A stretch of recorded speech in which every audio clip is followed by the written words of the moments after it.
Hello, Flame community. This is Jeff Kyle with the Flame Learning Channel. If you're familiar with the concept of frequency separation, then the Flame 2025.1 update has something very special for you. The frequency node is an intuitive new node that makes frequency separation simple and efficient, all within a single node. In this video, we'll be covering frequency separation in general, where you can find the frequency node, how it works, and how to use it in your next project.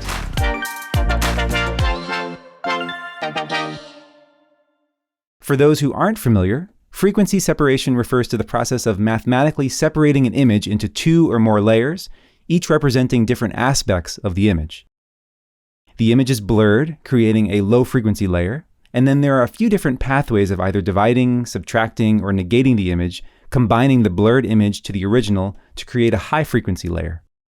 The high-frequency layer contains fine details and textures, while the low-frequency layer contains broad color and lighting information. Once separated, these layers can be edited independently and then recombined to create a seamless composite. Traditionally, achieving this result required a handful of steps, but now, in the Flame 2025.1 update, there's a node for that. You can find the frequency node inside of Batch, Batch Effects, and the Modular Keyer. It has a single input for connecting to our source footage, and then either 2 or 3 outputs depending on the separation mode we've chosen.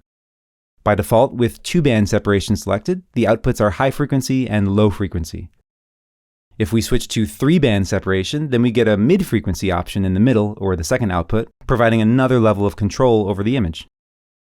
As to the controls, starting on the left, we have the separation mode to switch between 2 and 3 bands of frequency separation.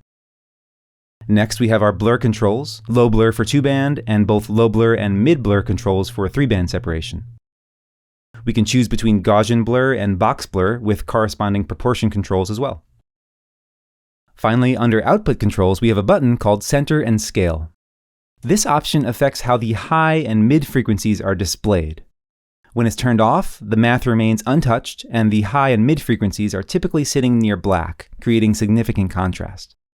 When Center and Scale is turned on, Flame halves the contrast, this is the scaling, and then offsets the high and mid-frequency pixels around 50% gray. This is the centering. The choice of whether to use center and scale will depend on your personal preference of how you like to view the high and mid-frequencies and how you like to work, and it also influences how the image is recombined when compositing it back over the original image. If the frequency node is set to 2-band and we're working with center and scale turned on, the way to combine the two frequencies is through the linear light blend mode. In previous versions of Flame, we would access this through the Photoshop blend type, where we would find the linear light blend mode. But this method clamps any values above 1 or below 0, which could be a problem, especially if we're working in a linear color space. So with this in mind, new to the Flame 2025.1 update is the Flame linear light blend mode, which performs the linear light operation without any clamping compromises. With both frequencies composited together using Flame's linear light, and with center and scale turned on, comparing the result of this comp node back to the original gives us a match. With center and scale turned off, we use the add blend mode to combine both frequencies to give us a match. Working with 3 bands turned on is similar when center and scale is turned off. It's just using the add blend mode on all 3 frequencies. However, when center and scale is turned on, you do have to be sure to first combine the mid and low frequencies with linear light before combining the combination of mid and low with the high frequency to get a match back to the original. With all of this in mind, let's talk about how to use the frequency node in some real-world examples. One use case for the frequency node is sharpening. If we combine the high frequency not with the low frequency, but instead with the original image, and then perform the proper blend mode depending on whether center and scale is on or off, in my case it's off, so I'll apply the add blend mode, then we get a sharpen effect. We can control the intensity of the effect either in the transparency of the comp or with the strength of the blur in the frequency node. This can be an overall effect or limited to a specific area of the image with a matte, such as this watch, for example, in my shot here. Another use case involves using the 3-band setup to adjust the mid-frequency in a specific part of an image. In this example here, let's say our task is to reduce some of the darker creases in this man's thumb. I've done just a bit of setup here, but just to set the stage, I have my frequency node with the default blur settings, and it's set to 3-band with center and scale turned off. I've combined the low and mid frequencies with this comp node set to add, and combined that result with the high frequency output with this comp node also set to add. I have one final comp node putting this work on top of the original, isolating the area we're working on with a Gmask. I'll set up some contexts with the equals click keyboard shortcut so I can see the work easily. And now we're ready to dial things in. To start, I'll take the first comp node that's combining the mid frequency to the low frequency and set that to be 100% transparent on input 1.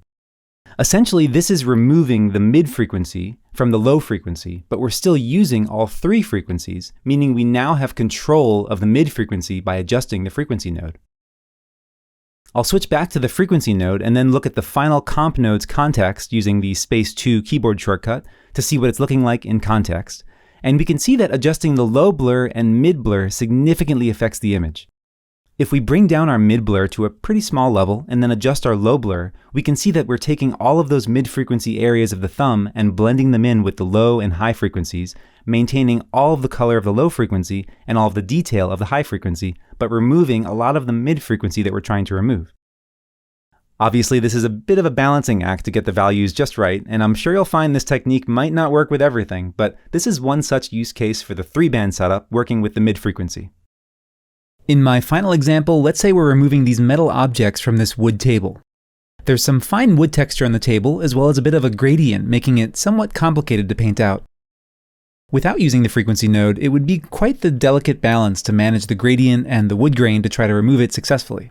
It can be done, but it requires a very high level of skill and precision. Let's see what it looks like to use the frequency node here.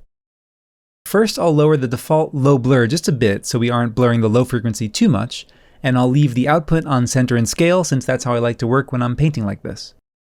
Just to set everything up ahead of time, I'll pull out a comp node, connect it to our 2 frequency node outputs, and set it to linear light.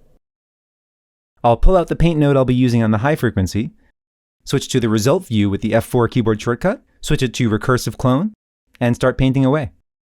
Here, I can focus solely on the wood grain texture and carefully match the pattern and continue it both beneath and above the object, without having to worry about any of the lighting or gradation on the desk.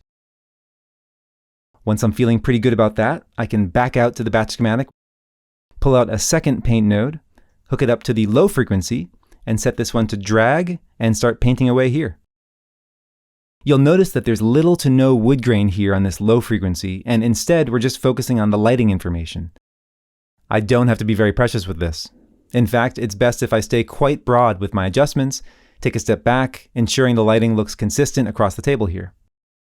And once this is looking good, we can see what we've done. I'll set the context of my source footage, and then do the same for my comp node, and then maybe I'll do that for our original paint node there too. Now I'll use the keyboard shortcut space 1 and space 2 to take a look at our before and after context to see how everything is looking, and I think that's looking pretty good. We've kept the wood grain detail and the lighting separate, which made our lives a lot easier.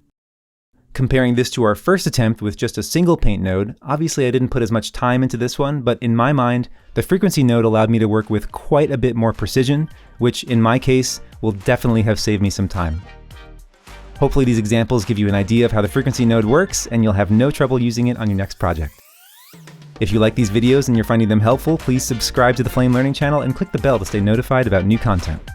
Feel free to comment any questions or suggestions below. Until next time, thanks a bunch for watching.